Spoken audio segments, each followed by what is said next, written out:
Quem foi o poeta que uivava no quarto rodeado por velas acesas?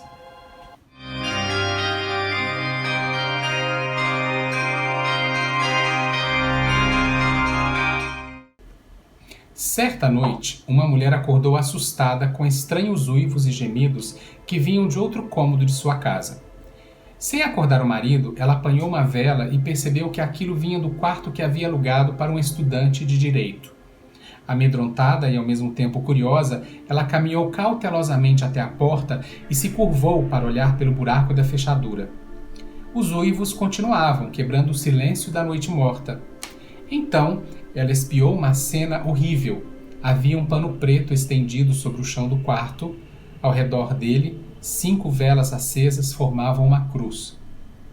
O estudante, com seus cabelos loiros eriçados, estava completamente nu, miando como um felino e tentando caminhar de 4 por entre as chamas. A mulher levou tamanho susto que desmaiou, adoeceu, ficou febril e passou muitos dias entre a vida e a morte.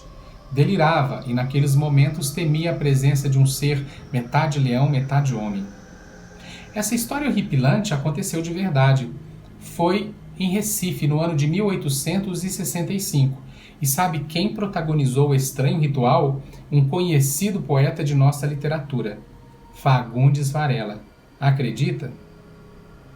Fagundes Varela é mais conhecido como o poeta da segunda geração do romantismo brasileiro, já quase na transição para a terceira geração, do que como escritor de prosa.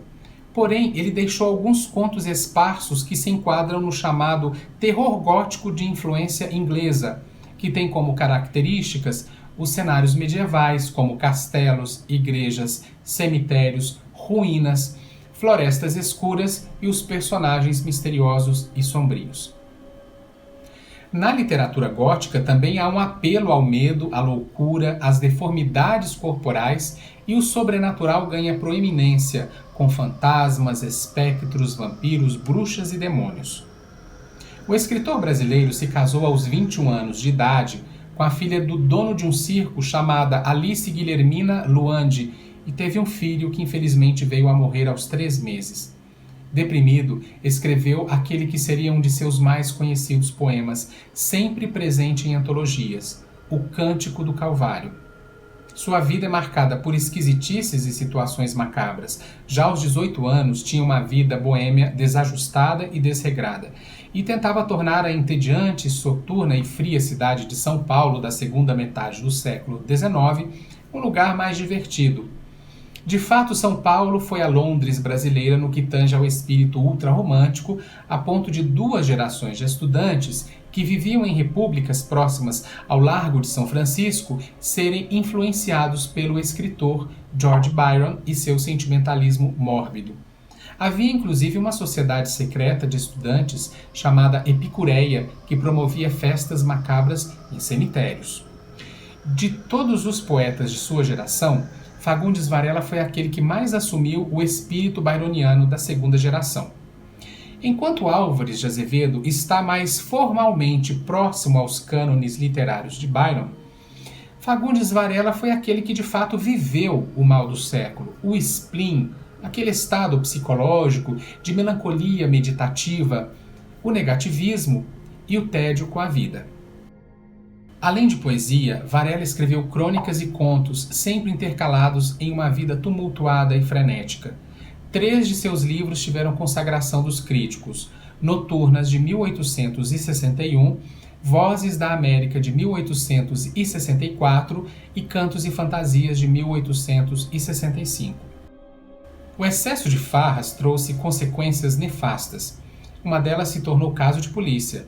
Era 1863 e havia uma epidemia assolando São Paulo. Os enterros eram realizados até mesmo de noite, e por isso os estudantes byronianos, dos quais fazia parte Fagundes Varela, resolveram permanecer no cemitério da Consolação, declamando versos de Byron e fazendo atos de vandalismo. Foi aí que um dos amigos de Varela sugeriu escolherem alguém para ser coroada a Rainha dos Mortos.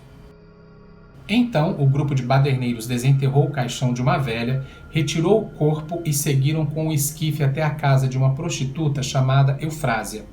No caminho, arrombaram uma loja maçônica para roubarem apetrechos ritualísticos e seguiram pelas escuras ruas de São Paulo. Um certo Mota, que havia estudado na Alemanha, recitava Goethe em alemão, enquanto um ex-padre, por nome Bacalhau, e que vivia como mendigo, acompanhava o séquito misterioso pronunciando suas rezas. Bateram na porta da casa de Eufrásia. Aquela, ao abrir, levou tamanho susto que desmaiou. A mulher foi envolvida pelos rapazes em um lençol e colocada dentro do caixão roubado. Eles retornaram ao cemitério com o esquife onde fizeram outras estripulias. Finalmente, ao abrirem o caixão para a coroação da Rainha dos Mortos, levaram um susto. Eufrásia estava morta. Ela havia sofrido uma síncope e morrera de medo. Apavorados, fugiram para evitar o inquérito policial. Este até foi aberto, mas ninguém sabe ao certo qual foi o seu desfecho. Dizem que a intervenção de um tio de Varela é que ajudou o escritor a não pagar pelo que fez. Os episódios anteriores da vida de Fagundes Varela ilustram o quanto ele não conseguia se ajustar ao mundo em que vivia.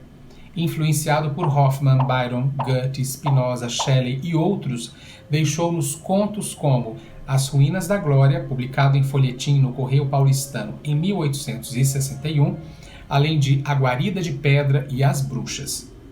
As Ruínas da Glória pertence ao ultrarromantismo brasileiro e é um conto fantástico cheio dos cânones clássicos do gênero. A narrativa é ambientada nas ruínas de uma antiga igreja nos arrabaldes da cidade de São Paulo, com descrições próximas às do estilo gótico setecentista. Tem personagens sombrios, animalescos e um clima tempestuoso e decadentista.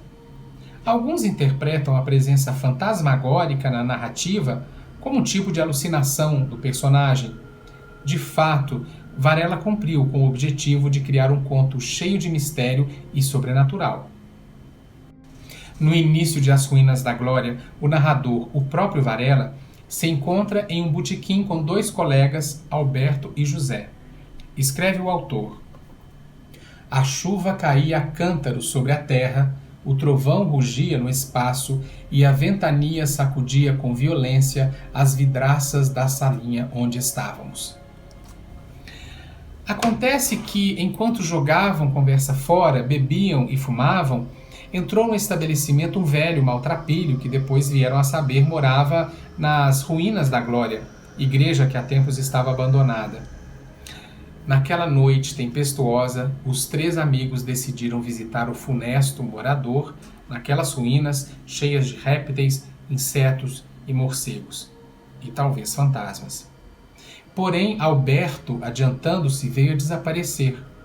No conto surgirá a figura espectral de uma mulher muito bonita, vestida de noiva, com o peito sangrando. E Alberto ficará fascinado por ela. A história trata da visão sedutora de um espírito feminino, mas não vou lhe dar muitos detalhes. Prefiro que você leia a história e tire suas próprias conclusões. Se você já conhecia essa obra de Fagundes Varela ou se quer saber mais sobre esse importante escritor do romantismo nacional, aproveite e me deixe um recado aí nos comentários. Eu espero você em nosso próximo encontro dessa primeira temporada sobre escritores brasileiros do século XIX e a literatura fantástica. Até breve!